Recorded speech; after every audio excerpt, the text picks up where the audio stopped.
मेरे प्यारे हरियाणा वासियों, आप सबको नमस्कार, राम राम। आप सबको नए साल की हार्दिक बधाई।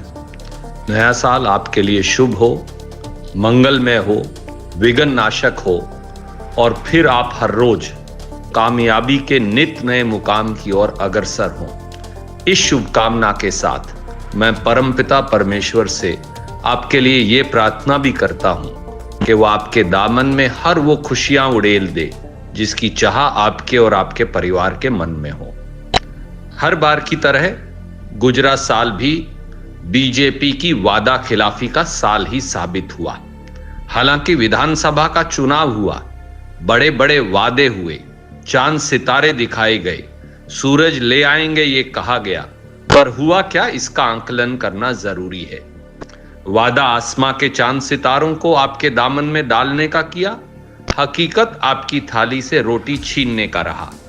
वादा युवाओं की जिंदगी बदलने का था, हकीकत नए साल में HKRN के कच्चे कर्मचारियों को हटाना और कानून बनाकर पूरी उम्र उन्हें कच्चा कर्मचारी रखने का।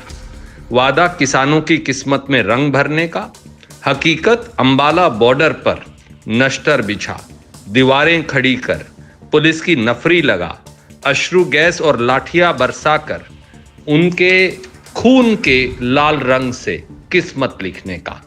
वादा दलितों और पिछड़ों की जिंदगियां बदलने का, हकीकत कानून बना कच्चे कर्मचारियों की भर्ती में भी दलितों, पिछड़ों, इकोनॉमिकली वीकर सेक्शंस का आरक्षण छीनने का।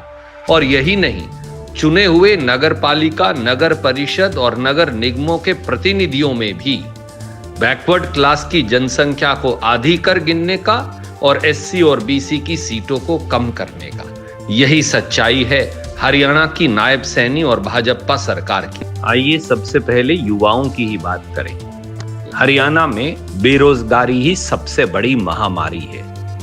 लगातार आंकड़े दिखाते हैं कि हरियाणा में बेरोजगारी की दर 37.5% है। हरियाणा में ग्रेजुएट यानी BA पास या इंजीनियरिंग पास जो हमारे लड़के लड़कियां हैं, उनमें बेरोजगारी की दर तो 50 और 60% तक है। सरकारी नौकरियां ही 2 लाख खाली पड़ी हैं। पर भाजपा सरकार ने क्या वादा किया था? 2 लाख नौकरियां भरने का। 2 लाख नौकरियां तो दूर, अब कच्चे HKRN के कर्मचारियों की नौकरियां बर्खास्त की जा रही हैं। जहां तक उद्योग धंधे लाकर निजी क्षेत्र में रोजगार पैदा करने की बात है, मारुति की फैक्ट्री जो हमारी मदर यूनिट है वो तो गुजरात भेज दी गई। नया कोई उद्योग धंधा आ नहीं रहा, उल्टा उद्योग पलायन कर रहे हैं, तो रोजगार आएगा कहां से? ये एक सवाल है जो हरियाणा के नौजवानों की जिंदगी के आगे मुंह बाए खड़ा है। हमारे दलितों और पिछड़ों की जिंदगियां बदलने का, नए नए रंग भरने का वादा किया गया, पर वास्तविकता क्या है? आज ही के अखबार में सुर्खियां छपी हैं कि एक दलित बेटी को दादरी में इसलिए आत्महत्या करनी पड़ी क्योंकि उसके पास 35,000 रुपया कॉलेज की फीस का जमा करवाने का नहीं था। मुकदमा भी दर्ज कर लिया जाएगा। पर नायब सैनी जी की और बीजेपी की सरकार की जिम्मेवारी क्या है? जिस प्रदेश में दलित बेटे और बेटियों को आत्महत्या करनी पड़े 35,000 रुपए के लिए, क्या वो सरकार बाबा साहब अंबेडकर द्वारा बनाए भारत के संविधान की रक्षा कर पाएगी? आइए अब बात करें हमारे व्यापारी भाइयों की, आड़ती भाइयों की। व्यापारी भाइयों पर तो गब्बर सिंह टैक्स यानी GST की मार से वो उबर ही नहीं पाए। छोटे छोटे उद्यमी, दुकानदार, उनको अब कंपटीशन करना पड़ता है Amazon से और बड़ी बड़ी दूसरी कंपनियों से। एक एक छोटे छोटे शहर को अगर आप देखें तो 20-20 ट्रक ऑनलाइन जो कंपनियां हैं उनसे माल आ रहा है। मेरा एक सीधा सवाल आपसे है, मैं नहीं कह रहा कि सब बंद कर दो, पर ये छोटे दुकानदार, किरियाना वाले, छोटा छोटा मसाला बेचने वाले, छोटा छोटा कपड़ा बेचने वाले, जूता बेचने वाले, ये सब कहां जाएंगे? इन्होंने तो पूरी जिंदगी की कमाई उस दुकान में लगा दी जो उन्होंने कस्बों और शहरों के अंदर खोल रखी हैं। इसका जवाब तो हमें सरकार से मांगना ही पड़ेगा। अब आड़ती भाइयों पर आ जाइए, उनका 2.5% कमीशन खत्म कर दिया गया। ये कहते हैं कि किसान की डायरेक्ट पेमेंट होगी। भैया, किसान और आड़ती का रिश्ता तो दशकों से चला आ रहा है। अगर मैं किसान हूं और अगर मैं आड़ती के माध्यम से पेमेंट चाहता हूं तो नायब सैनी सरकार और मोदी सरकार को क्या पीड़ा है? यही हाल हमारे मंडी मजदूर भाइयों का है, यही हाल हमारे तोलने वाले भाइयों का है, यही हाल हमारे मुनीम भाइयों का है। सवाल यह है कि देश की, प्रदेश की पूरी जो अर्थव्यवस्था है, जब वो खेती और मंडी पर आधारित है, तो ऐसे में मंडी पर क्यों प्रहार हो रहा है? क्या इसलिए कि अब चोर दरवाजे से पुराने 3 काले कानून लाकर इनको, मंडियों को खत्म करने का षड्यंत्र नए साल में किया जाएगा? ये एक प्रश्न है जो मैं आपके जहन में छोड़ना चाहूंगा। आइए अब किसान की बात करें। वादा तो था, श्री नायब सैनी ने किया था 3100 रुपया क्विंटल धान की कीमत देने का। 3100 रुपया क्विंटल तो दूर, हरियाणा में पीआर धान 2000 और 2100 रुपये में बिका। किसी अभागे किसान भाई का धान तो 1700 और 1800 रुपया प्रति क्विंटल में बिका। यही हाल बासमती का था, जो 1500 से 1600 रुपये क्विंटल पिछले साल के बनिस्बत कम बिका। अगर आप 11-21, 1509 धान, 11-23 धान की किस्म की बात करें, जो बासमती की एक किस्म मानी जाती है, तो वहां भी 700 रुपये क्विंटल से 1000 रुपया क्विंटल का नुकसान हुआ। ये वास्तविकता है। और जब किसान ने न्यूनतम समर्थन मूल्य की गारंटी मांगी तो क्या मिला? गारंटी तो मिली नहीं, उल्टे नश्तर मिले, लाठियां मिले, अश्रु गैस मिले और उनके सहारे सारी की सारी अंबाला के बॉर्डर की जमीन लाल कर दी गई। ये किसान के साथ किया गया। आज भी किसान खनौरी बॉर्डर हो या अंबाला बॉर्डर हो, केवल दिल्ली जाकर न्याय की गुहार लगाना चाहता है। पर हरियाणा की नायब सैनी सरकार, भाजपा की सरकार, किसान को शांति प्रिय तरीके से देश की राजधानी में जाकर हुक्मरान से न्याय नहीं मांगने देती। ये है उनका नए साल का तोहफा। ये किया उन्होंने पिछले साल में। फैसला अब आपको करना पड़ेगा।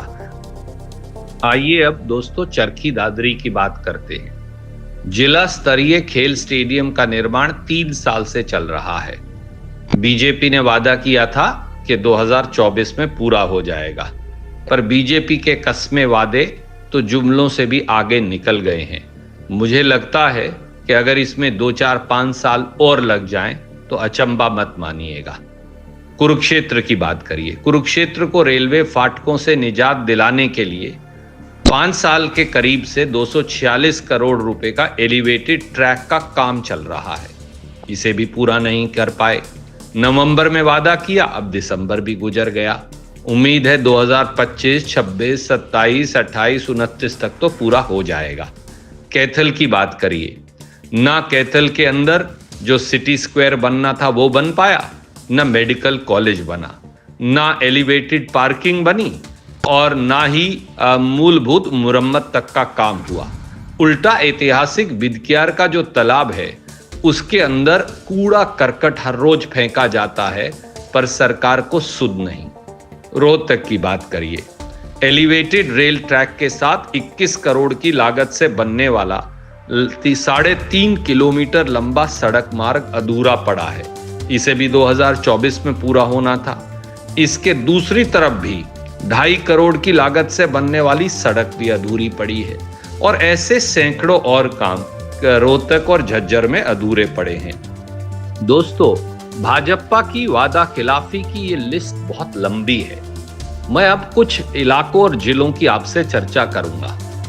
बहादुरगढ़ में ना 1 इंच मेट्रो आगे बढ़ी और ना ही हिसार या करनाल या अंबाला से हरियाणा ने हवाई जहाज उड़ता देखा, केवल बातें रही।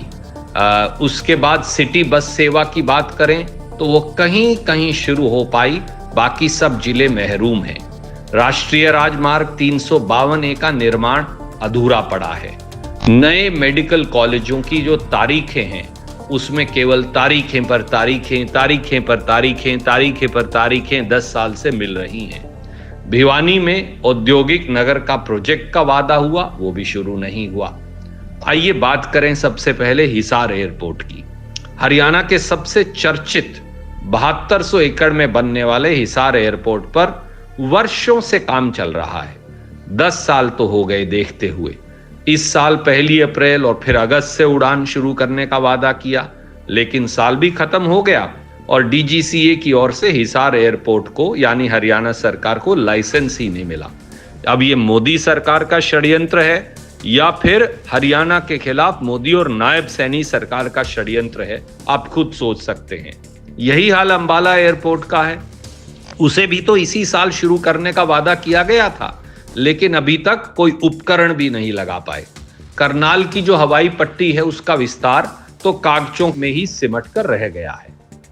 भिवानी हो, महेंद्रगढ़ हो, कैथल हो और जींद हो, ये सब मेडिकल कॉलेज की इंतजार में बैठे हैं। बात बड़ी सीधी है साथियों, और वो बात हम सबको समझनी पड़ेगी। हरियाणा में भाजपा के अधूरे और खोखले वादों की लिस्ट बहुत लंबी है। उस पर तो एक मोटी किताब लिखी जा सकती है।